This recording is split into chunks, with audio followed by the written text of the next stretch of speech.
Hello बच्चों, आज हम एक महत्वपूर्ण टॉपिक के ऊपर चर्चा करने जा रहे हैं इस वीडियो में। और आज का जो हमारा टॉपिक है वो है परागण।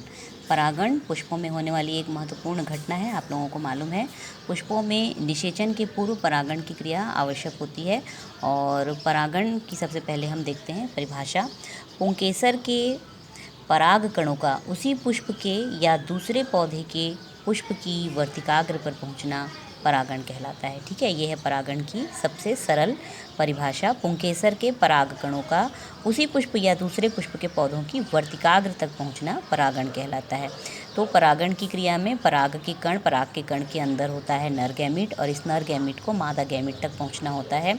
और मादा गैमीट अंडाशय के अंदर होता है, लेकिन सबसे पहले उसे वर्तिकाग्र तक पहुंचना आवश्यक होता है। तो पराग के कणों का किसी पुष्प की वर्तिकाग्र तक पहुंचना परागण कहलाता है। इसके बाद देखते हैं परागण के प्रकार। तो परागण के मुख्य रूप से दो प्रकार हैं। पहला है स्वपरागण और दूसरा है परपरागण। स्वपरागण क्या होता है? जब किसी पुष्प में पराग के कण उसी पुष्प की वर्तिकाग्र तक पहुंचते हैं तो उसको कहा जाता है स्वपरागण। इसके अलावा किसी पुष्प का परागकण उसी पौधे के दूसरे पुष्प को परागित करता है तो उसे भी स्वपरागण कहा जाता है। इस क्रिया के लिए हम दो टर्म्स यूज़ करते हैं, ऑटोगैमस और जीनोगैमस। ठीक है, स्वपरागण की क्रिया के लिए दो टर्म्स या दो इसके प्रकार हैं, ऑटोगैमस या जीनोगैमस। जब किसी पुष्प में पराग का कण उसी पुष्प की वर्तिकाग्र तक पहुंचता है तो उसको कहा जाता है ऑटोगैमस। जैसे कि ये एक पुष्प है, इस पुष्प में ये पराग कोश है, इस पराग का कण इसी पुष्प की वर्तिकाग्र तक पहुंच जाएगा तो इसको कहा जाएगा स्वपरागण की ऑटोगैमस विधि। ठीक है, इसके बाद दूसरी जो विधि आती है वो है जीनोगैमस। स्वपरागण की दूसरी विधि है जीनोगैमस। जीनोगैमस में क्या होता है, किसी एक प्लांट में, जैसे कि ये एक प्लांट है, इस प्लांट में एक फ्लावर ये लगा हुआ है, दूसरा फ्लावर ये लगा हुआ है। ठीक है, तो एक पुष्प का परागकण निकलकर उसी पौधे के दूसरे पुष्प की वर्तिकाग्र तक जब पहुंचता है तो इस प्रकार की स्वपरागण विधि को कहा जाता है जीनोगैमस। इसमें ये प्लांट एक ही है, इसमें एक फूल ये है, एक फूल ये है। एक फूल का परागकण उसी पौधे के दूसरे फूल की वर्तिकाग्र तक जब पहुंचता है तो इसको कहा जाता है जीनोगैमस प्रकार का स्वपरागण। तो ऑटोगैमस प्रकार का जो स्वपरागण है ये गेहूं, मटर, धान इत्यादि के पौधों में देखने के लिए मिलता है।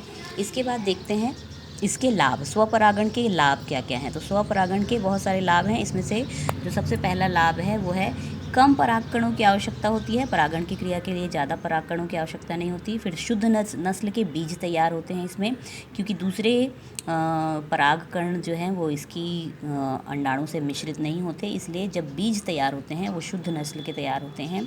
और तीसरा इसका फ़ायदा ये है कि पुष्प में विशिष्ट प्रकार के गंध या मकरंद या चटक रंगों की आवश्यकता उसे नहीं होती। पुष्प को बिना इन चीज़ों के भी पुष्प का परागण जो है वो आसानी से हो जाता है। इसके अलावा इसके कुछ हानियाँ भी हैं।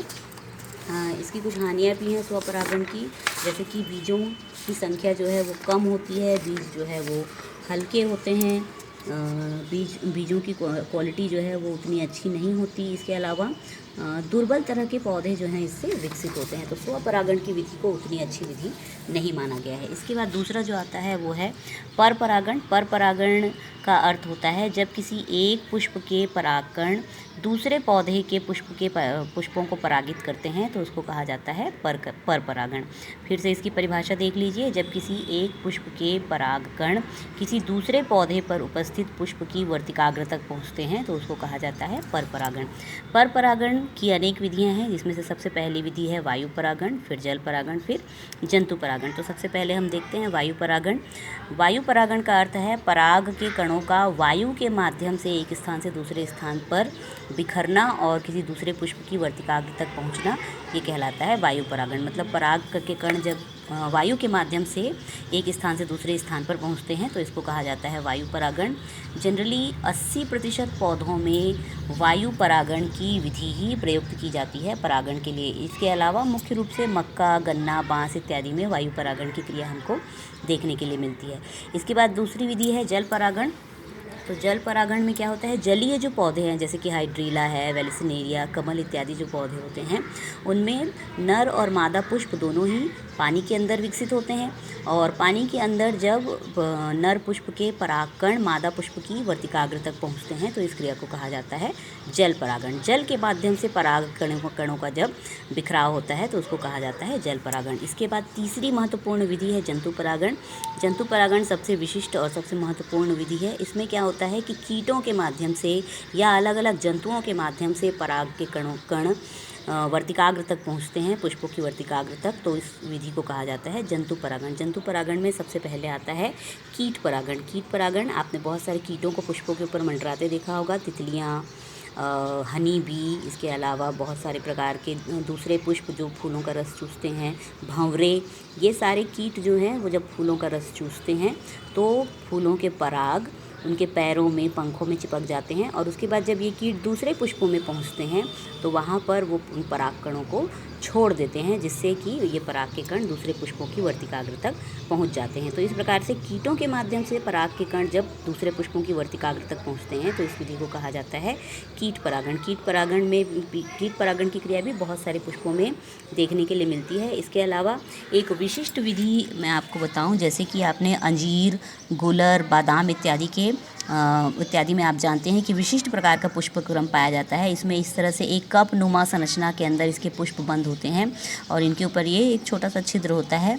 ऊपर की तरफ नर पुष्प होते हैं और नीचे की तरफ मादा पुष्प होते हैं। तो इनके निषेचन, इनमें परागण की क्रिया के लिए क्या होता है, एक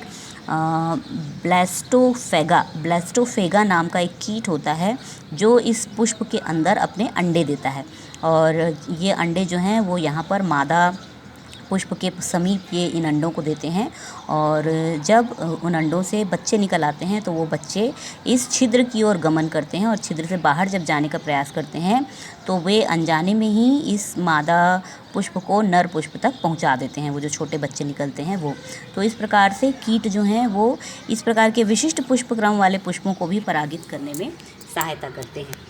इसके बाद दूसरी जो विधि है वो है जंतु परागण की, वो है ऑर्निथोफिली यानी पक्षियों के माध्यम से जो परागण की क्रिया होती है उसको कहा जाता है ऑर्निथोफिली परागण। सेमल, बबूल, ये सबके फलों को या फूलों को पक्षी जो हैं वो खाते हैं और उसके माध्यम से, पक्षियों के माध्यम से जब पराग कणों का दूसरे पुष्पों की वर्तिकाग्र तक पहुंचने की जो क्रिया है उसको कहा जाता है ऑर्निथोफिली प्रकार का परागण।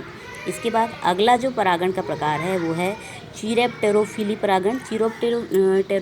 चीरेप्टेरीफिली परागण जो है ये चमगादड़ के द्वारा होता है। ये परागण कदम्ब और कचनार के पौधों में इस प्रकार की क्रिया देखने के लिए मिलती है। चमगादड़ क्या है, इनके फलों को खाता है, इनके फूलों को भी खाता है अपने भोजन के रूप में। तो जब वो एक पुष्प से दूसरे पुष्प में ये पहुंचता है तो अनजाने में ही ये पराग कणों को एक पुष्प से दूसरे पुष्प में पहुंचा देता है। तो इस प्रकार चमगादड़ के द्वारा जो परागण होता है इसे चीरोप्टेरीफिली प्रकार का परागण कहा जाता है। इसके बाद चौथा प्रकार जो है जंतु परागण का वो है मेलकोफिली प्रकार का परागण। मेलकोफिली प्रकार के परागण जो है ये घोंघा के द्वारा होता है। ऑर्किड के पौधों में इस तरह का परागण देखने के लिए मिलता है। घोंघे जो हैं वो ऑर्किड के फूलों के जब आसपास पहुंचते हैं तो ये अपने साथ पराग कणों को अपने ऊपर चिपका लेते हैं और दूसरे पौधों की पुष्पों तक उन पराग कणों को पहुंचा देते हैं। तो इस तरह के घोंघे के द्वारा जो परागण होता है इसको कहा जाता है मेलकोफिली प्रकार का परागण। तो इस प्रकार से परागण की क्रिया जो है उसके इतने प्रकार होते हैं, स्वपरागण, परपरागण, फिर परपरागण के ये 3 भाग हैं, वायु परागण, जल परागण और जंतु परागण। फिर जंतु परागण के फिर से ये 4 प्रकार हैं, कीट परागण, ऑर्निथोफिली, चीरेप्टेरोफिली और मेलकोफिली।